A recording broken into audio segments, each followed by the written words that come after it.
Yo, what's good, YouTube? I want to tell you guys a story about someone I know. He's a postgrad studying medicine, working with like surgical tools and knives and stuff, cutting shit open. Real cool stuff, right? He broke a golden rule recently, which is don't shit where you eat. And he got romantically involved with a colleague at this laboratory, right? And, it's a tale as old as time. A couple months pass, and the guy gets cheated on, right? And I think, oh, he'll get over it, right? This is kind of like a rite of passage between me and my friends because so many of us have experienced getting cheated on, right? It's like, oh, he'll get over it, like we all did in the past. Hint, he did not get over it, right? And you can tell by the way he reacted. From the information that I gather, this was the man's first real relationship and heartbreak at the ripe old age of 28, 29. It's quite late, in my opinion. And I'll tell you what happened, right? The guy became suicidal. Thank God he didn't do anything, but it did have repercussions on his life. And the reason that I know is that he was in contact with a therapist, maybe a counselor, and I'm assuming it's one that the university offers. He spoke to one, and then, by contractual obligation, if you tell a therapist that you might harm yourself or harm others, then they have to tell authority figures, could be like your family, could be the police, even, right? They have to inform them. So the university gets informed, and the guy gets put on leave for like several months. And then when he does come back to the lab, he's not even allowed to use like surgical equipment and knives for fear that he might hurt himself, right? And you know, that's not the worst part of the story yet.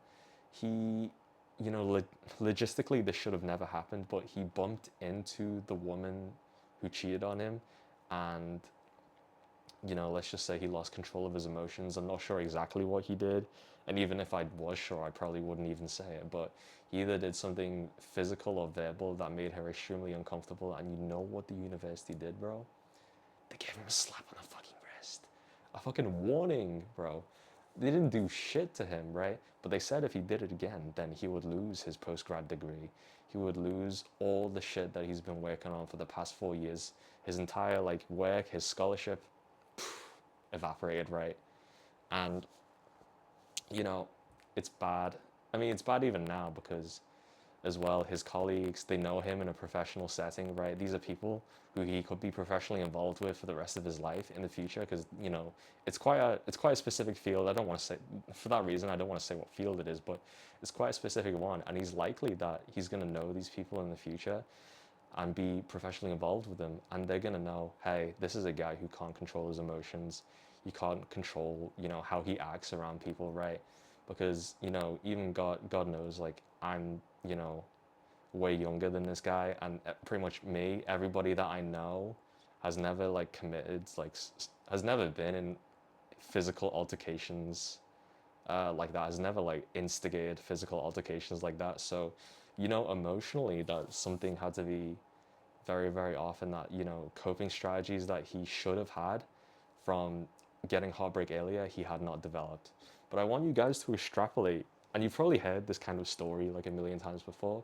I want you guys to kind of extrapolate what would have happened in the future had he got his heartbreak, first heartbreak like way later, and, the emotional stress of having your first heartbreak when you don't have those coping strategies, you know, developed yet. You have so much more to lose.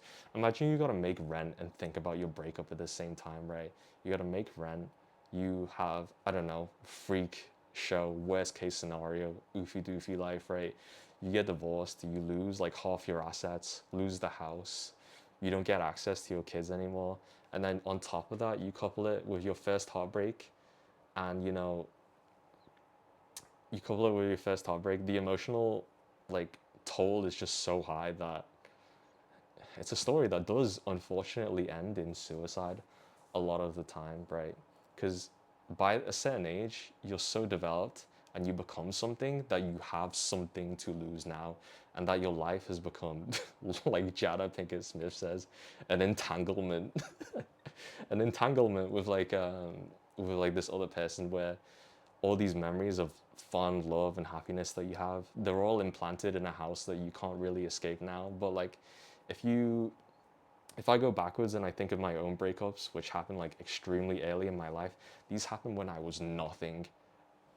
I was a nobody, therefore I had nothing to lose. That's why these heartbreaks, while they were extremely painful, nothing really happened long term as a consequence. My first breakup happened when I was like 18, like my first really bad one. I had a couple earlier, but my first really bad one happened when I was 19. And it happened during like summer, like right after my birthday, right? And I was like, I didn't have a job. I was living with my parents. Sure, my grades tanked a little bit, but in the end, like nothing was lost. I hadn't built the physique that I had now. And you know what I was doing? I was indulging in some, it was like, it was quite harmful to my, it wasn't self-harm, I wasn't cutting myself, but like it was essentially like I was rotting in my room all day, like playing League of Legends, eating nothing, right? If I had eaten nothing when I had this physique now, I would have lost it all, man. All this hard work that I've been like working out for like, you know, over a year now, it just would have been evaporated, right? If I had money and I had like the emotional capacity that that man of the story that I told you did, then I could have lost a job, but I didn't have one and I didn't need one at the time, because I was very graceful. Like I'm very grateful that I was able to live with my parents at the time. And when you get older, it's just the fact of life that you just have less people to depend on as you get older because they believe like, you know, you never stop needing people. Your entire life you need people. Otherwise, what's the point of life if you don't have people around you, right? But as you get older, your connections become more sparse. You move away from your hometown, which is quite often where a lot of your family is, people that you can depend on when you go through a breakup emotionally. I, for example, in my really bad breakup, it also, I don't want to go into the specifics here because the story is for another video, but I lost basically my core friendships at the exact same time. These were related incidents. And uh, that really fucked me up, man. What should have been like a couple weeks breakup turned into like a 6 month bender. Like I was depressed even into my next year of university. It affected my, capacity for studying and, being social the next year, which was, by the way, when like COVID was ending, it was my opportunity to be social and I didn't take it because of this breakup. So who knows how many like potential friendships that I could have missed out, which is bad, but it's obviously not as bad as the example that I mentioned before about losing like your house and your assets, right? But when you get older, you have less access to people. Your friends are all scattered around different states. Calling is not the same as being there in person, right? And, you know, if you don't have that support system and you have to think about rent and struggle about bills and then struggle about rent, maybe you have dependents as well. It could be children, could be a dog. Well, a dog would help actually if you're going through a breakup. But like, imagine you have all these things to think about. You have that bitch of a coworker, Cindy, just a random ass name I pulled out of my ass, right? You have to deal with that bitch of a coworker, Cindy, who's gonna tell that something's off, and then she's gonna be all up in your business, like, oh, what's going on? You know, this fucking this woman who used to, whatever. She's just fucking asking gossip and shit. You gotta deal with that shit. The toll just builds up, and it's humiliating as well if it's like somebody you've been with for a long time. People, when you're young, people expect you to like, oh, you're in a relationship, it's probably not gonna work out. You're fucking 17, 18, 19.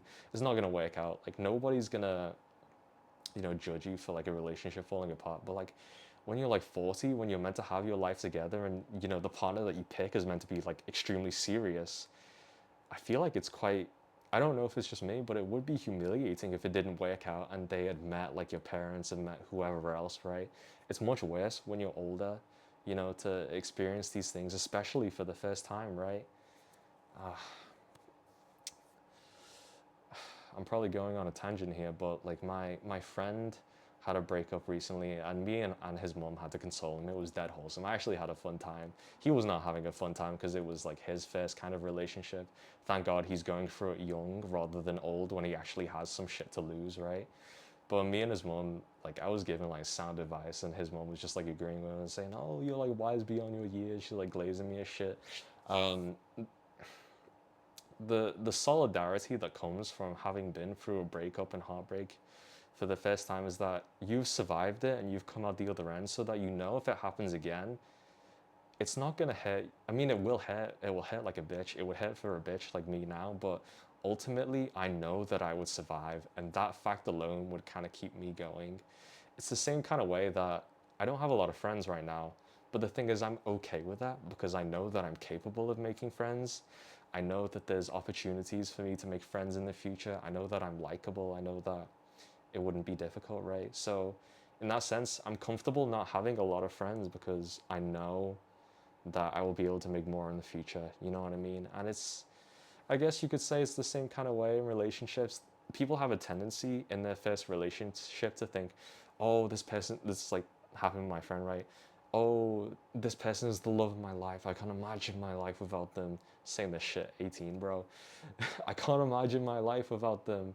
You know, I thought I don't know if I'll ever be able to find someone like them again. And you know, from an outside perspective, I would never say this to him, but it's like you could definitely find someone uh, like them, better than them, whatever else, right? Obviously, I would never say that to this person's face in particular, but like for sure he could have. And me and his mom were like wondering, oh, why is he getting so bent up about this? Like I said, it's a rite of passage, right? They got back together recently, which I was kind of disappointed by. This woman has a lot of issues that need to be dealt with by a therapist. Some kind of like parent-child trauma that I don't want to go into depth. It's pornography related, but though basically through my first breakup, it was really shitty. But now I know how I would deal with it again. I would do self.